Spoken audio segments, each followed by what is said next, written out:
Hey YouTube, this is Kevin Bolin of Bolin Small Engine, and today guys we're working on a Cub Cadet LX46. Now guys, I want to start off by telling you that this motor was dropped off to me to be assessed and repaired because the lady that had it basically had someone steal or cannibalize parts, if you will. Now note, if you look closely enough, you're going to see that someone either changed this fuel pump out with one of their own, okay, which is probably the most likely scenario. Okay, I actually know where the lady lives and the type of people that she has around her, okay, but I won't get too stereotypical with you guys. As you can see, they cut the fuel line, stole the fuel filter, and managed to break off the piece protruding from the fuel pump. Okay, if, like I said, if this is actually the fuel pump that she originally had. She had noted that she had purchased a new starter because she was constantly having to excessively crank this engine. And guys, I truly believe that she was telling me the truth, because I'm going to be able to show you momentarily something that is a good indication, okay, that a motor has been excessively cranked. And here it is. This is the starter solenoid.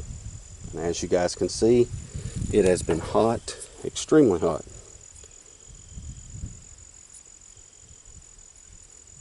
So she has basically replaced the starter because it likely burned up, in truth, okay?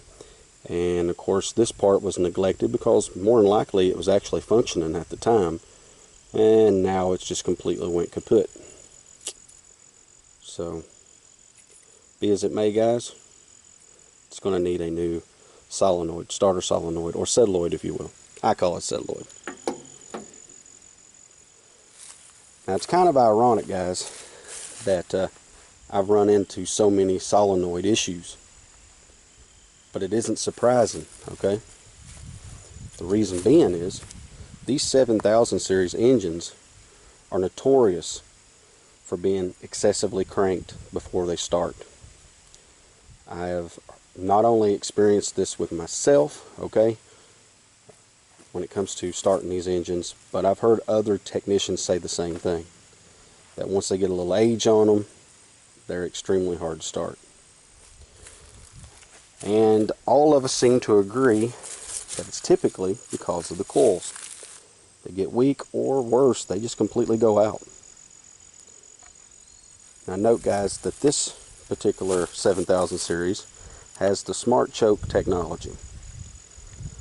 Now guys, I'm going to be honest, I'm not a big fan of this smart choke technology. Not because it's not effective. It actually works very, very well, okay?